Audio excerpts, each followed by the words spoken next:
Tasus uskuda, aga kes teinegi läks rajale mitte võitma. Sergisel oli valida võimalik stardipositsiooni alles 5. Esimene valikuvõimalus Daniel Willemsenil, teine Aivar Korjusel.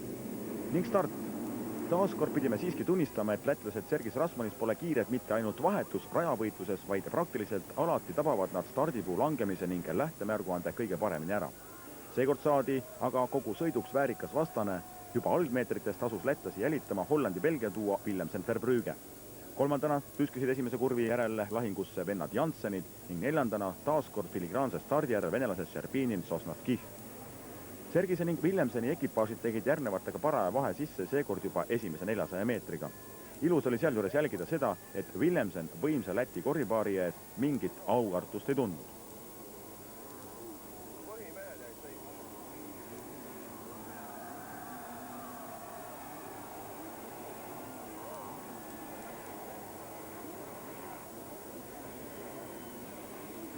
Eesti mõlemal paaril start ebaõnnestus. Asuti esikümne lõpus, Kaurit Korjusest veidi eespool.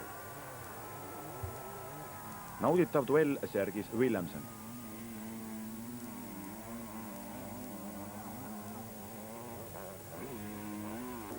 Avaringi lõpuks oli kahe esimese edu 3. kohal sõitnud Jansseni ees juba 3–4 sekundit.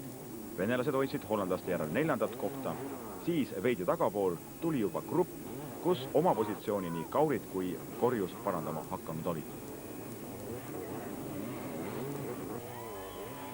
Samal ajal, kui lätlane ja hollandlane omavahel maad jagasid, oli Kaurit tõusnud juba 5. ning ohtlikult lähenenud ka kahele temast eespool olnud ekipaažile. 3. ringi alguses oli Sergise ja Willemseni järel 3. endiselt Janssen, kuid meie rõõmuks oli Kaurit möödunud Sherbininist ning ohustas nüüd ka hollandlase 3. positsiooni. Venelase selja taga oli samal ajal 6. end kergitanud Aivar Korjus. Tagasihoidliku stardi järel suurenes taas Valga raja ääres olnud Eesti publiku lootus. 3. ringi keskel oli vahe silmnähtavalt suurenenud kahe esimese ning jälitava grupi vahel. Willemsen polnud aga Sergisele vähematki võimalust eest ära sõiduks andnud. Esimese ringi lõpumärgist nad kaugemale seekord ei jõudnudki. 3. ringil endiselt ees Sergis, teisena Willemsen, kuid meie rõõmuks oli oluline muutus toimunud enda selja taga. Aare Kaurit oli möödunud Jackie Janssenist ning tõusnud 3.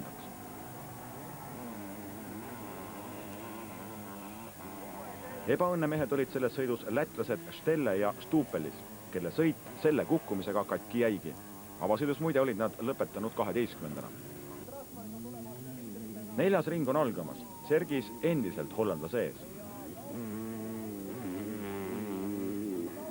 Just hetk tagasi on aga Janssen tagasi võitnud 3. koha. Ometi veel kord üritab eestlane ning taas publiku rekatuse toetusel saadakse ette. Siin aga võitlus kohtadele 7–10, grupi lõpus prantslane Barra.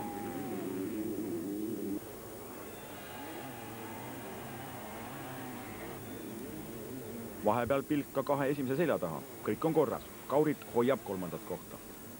Ja taas esikohad võit. Ja nüüd siis lõpuks lüüakse tiitlikaitsjate vankumatusesse mõra sisse. Jaanikese MM-etapi teine sõit sai uue liidri. Kaurit on 3. ning tema selja taga Janssen 4.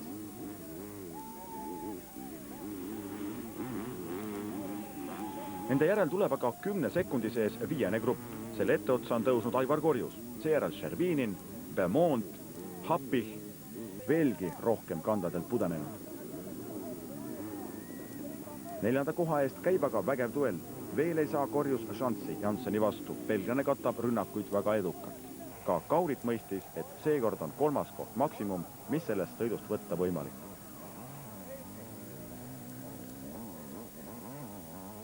Kõigi tähelepanu koondus nüüd 4. koha duellile Jansseni ning Korjuse vahel. Vahepalaks 11. ringi keskpaigas veel 3 esimese ekipaaži stiilinäidet. Ja 3. õige pea ka Aivar Korjuse tahtmine. Belgiasest möödumisega tõusis ta nüüd 4. Ja algamas on viimane ring. Willemseni edu Sergise ees on kasvanud juba üle 10 sekundi suuruseks. Kaurit on küll lähenenud lätlasele, ometi see oli tingitud rohkem sellest, et Sergis ei sõitnud enam nii maksimumtempos kui senised ringid. Korjusega pidi Jansseni rünnakut tõrjuma ka veel viimasel ringil. Pika aja rõõmu taas hollandilasele Daniel Willemsenile, kellele Valga etapi kokkuvõttes teine koht. Teiseks jäämisele krooniti Valga etapi kokkuvõttes parimaks ikkagi Krister Sergis. Aare Kaurit 2 kohaga oli aga kokkuvõttes 3. Neljandana finišis Korjus, kellel etapi kokkuvõttes 5. koht. Valga 2 sõidu kokkuvõttes paremuselt 6. mees oli aga sakslane Marko Happi.